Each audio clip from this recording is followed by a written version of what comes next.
लेकर के तैयार हुए तो आपने कोई छोटा मोटा काम नहीं किया।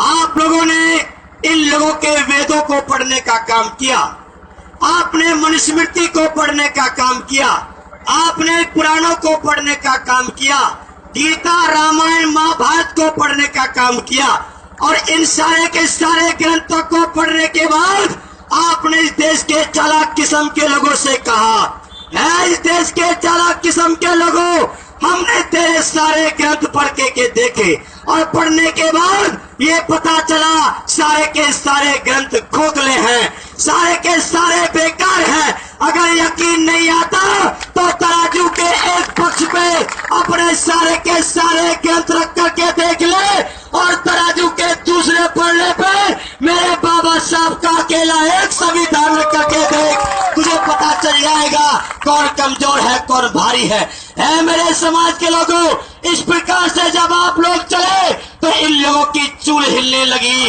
इन लोगों की जड़ें खोखली होने लगी, तो मेरे सम्मानित साथियों ये लोग थर थर कांपने लगे। इसलिए मेरे सम्मानित साथियों ये कोई छोटी मोटी बात नहीं है, मेरा आप लोगों से निवेदन है, आपको कहना होगा इसका इंडिकेशन कहीं ना कहीं पीछे से आ रहा है, और जहां से आ रहा है उसके लिए मैं कहना चाहता हूं आप लोगों से, आपको कहना होगा जब इस देश में राम राम वालों की सरकार बन सकती है, राधे राधे वालों की सरकार बन सकती है, कृष्णा कृष्णा वालों की सरकार बन सकती है, तो इस देश के अंदर जय भीम वालों की सरकार भी बन सकती है। मेरे सम्मानित साथियों असली जड़ यहाँ पर है। मुझे मालूम है आप लोगों में से बहुत से लोग अंदर से कुछ न कुछ कुलमुलाहट पैदा होने लगी होगी कि कहीं ना कहीं ये दूसरी तरफ ना ले जाए।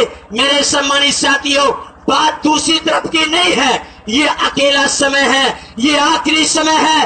2018 के बाद 2019 के बाद तुम्हारे पास इस प्रकार से कुछ भी करने का मौका नहीं बचेगा, क्योंकि इस देश में एक नियम बनने जा रहा है। ये तो एक उसका सिम्टम है, ये तो एक लक्षण है, असली बीमारी आगे है। बीमारी ये है, अब नियम ये बनने जा रहा है कि 2022 के बाद उन लोगों को वोट का अधिकार दिया जाएगा जो 12वीं पास रहेंगे। 12वीं पास वाले लोगों से ऊपर के लोगों को वोट का अधिकार मिलेगा। सम्मानित साथियों इनका उद्देश्य अपने वोटर को 12वीं पास बनाना नहीं है, पहले आप लोगों को 12वीं फेल करना है, और 12वीं फेल करने के बाद आपसे वोट के अधिकार को छीनने का षड्यंत्र है।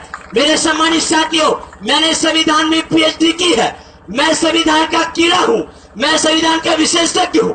मैं आपको एक बात बताता हूँ, उसके बाद अपनी बात को समाप्त करूंगा।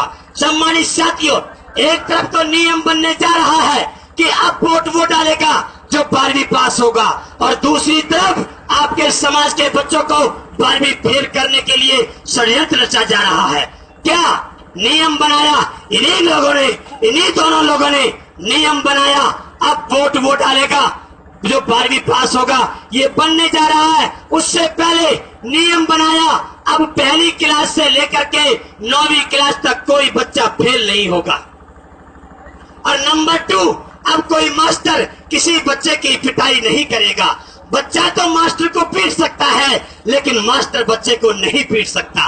नंबर 3 नियम, दलिया खा ले, हलवा खा ले, खिचड़ी खा ले, गुड़ खा ले, चने खा ले, कुछ भी खा ले, लेकिन तुझे स्कूल में एजुकेशन मिलने वाली नहीं है।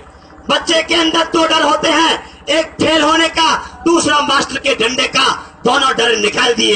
अब मैं आपसे पूछता हूँ इस प्रकार से अगर बच्चा पहली क्लास से लेकर 9वीं क्लास तक ऐसे ही पास किया जाएगा तो उसका बेस कमजोर होगा मजबूत होगा, और जब इस प्रकार से 10वीं 12वीं का बोर्ड का एग्जाम आएगा तुम्हारा बच्चा ऑटोमेटिक फेल हो जाएगा।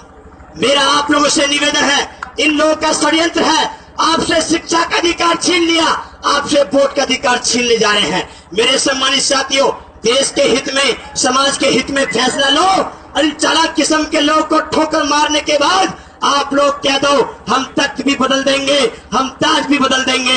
अरे तुम हमारा क्या संविधान बदलोगे? संविधान बदलने से पहले हम तुम्हारी सरकार ही बदल देंगे। मेरे समाज के लोगों मैं कहना चाहता हूँ निशाने नाम को बदनाम नहीं होने देंगे।